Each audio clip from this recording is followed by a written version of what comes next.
Pozdrav svima, dobrodošli u novi video. Ovaj put iz malo drugačijeg ambijenta za razliku od ostalih videa na ovom kanalu.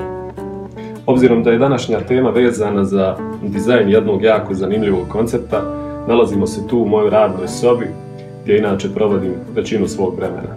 Danas ću vam pokazati i objasniti jednu jako zanimljivu ideju za koju sam inspiraciju našao gledajući neke videe na YouTube. Vjerovatno većina vas već zna o čemu se radi onako iz naslova, ali za one koji ne znaju, radi se o tensegrity dizajnu, ili kako bi to zvučalo na našem jeziku, napregnutom dizajnu. Dakle, statika cijele konstrukcije nekog dizajna je riješena materijalima koji trpe sile zatezanja. Ako vam je ovo novi pojam, možete potražiti na internetu pod tensegrity dizajn i vidjeti onako neka rješenja od ostalih ljudi.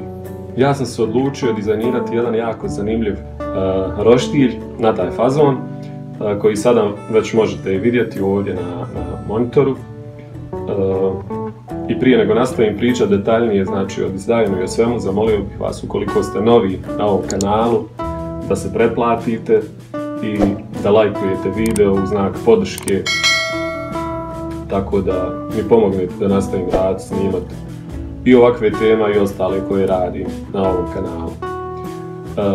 Sad kad ste to svi fino uradili, idemo malo pogledati dizajn detaljnije i prodiskutovati oko detalja. Dakle, ovako izgleda moj roštilj u trodimenzionalnom programu i kao što možete vidjeti već na prvu, onako izgleda baš čudno i nesvakidašnje.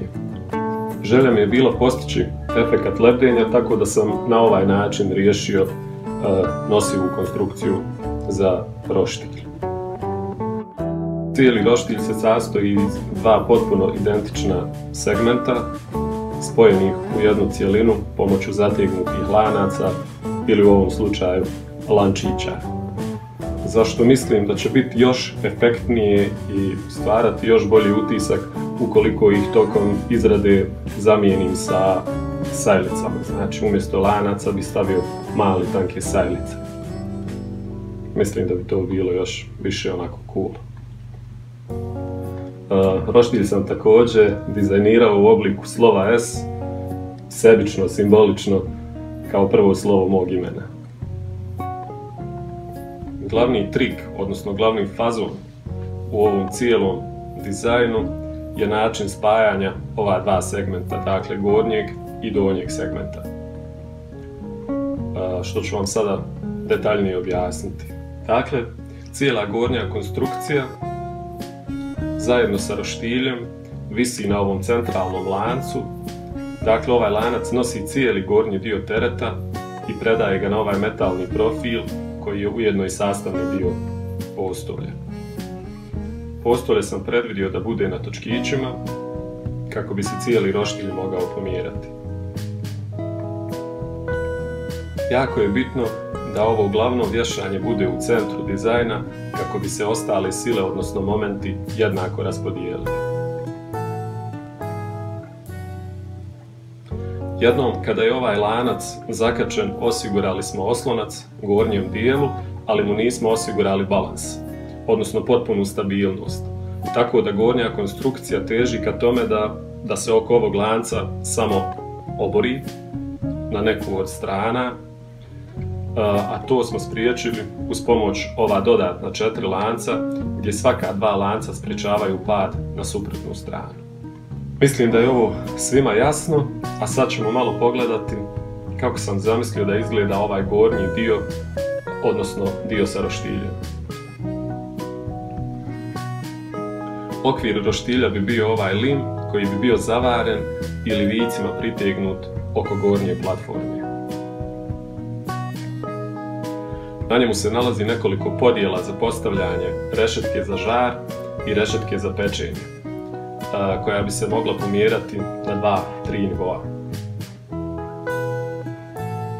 Lužara bi popunila cijeli donji okvir i time bi roštilj bio onako u potpunosti zaokružen.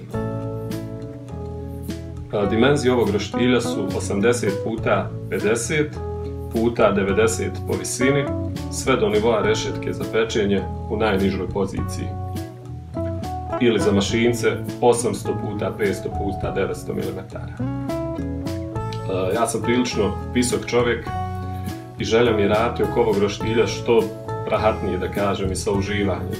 Tako da je rešetka za pečenje modelirana da bude na adekvatnoj visini za rad. Nakon što je ovaj grubi model završen, napravio sam nekoliko fotorealističnijih fotografija i jedan kraći video. Usvojene su također i potrebne debljine stijenke za profile, kao i debljine inox lima za opšan roštilja.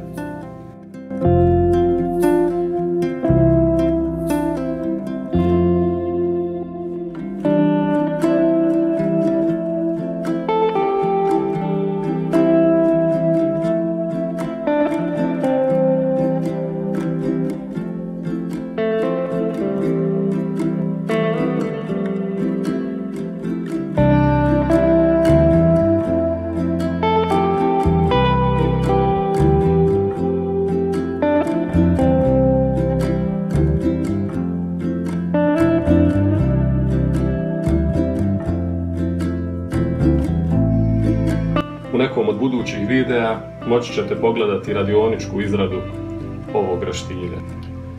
Ako ste ostali u videu do kraja, srdačno vam se zahvaljujem. Još jednom bih vas zamolio, ukoliko to niste uradili, da se pretplatite na kanal i ostavite like na video u znak podrške. To bi mi zaista značilo, pomoglo bi da ovaj video dođe do što više ljudi. Veliki pozdrav i do sljedećeg videa. Ostajte zdravo i uživajte u životu. Ćao!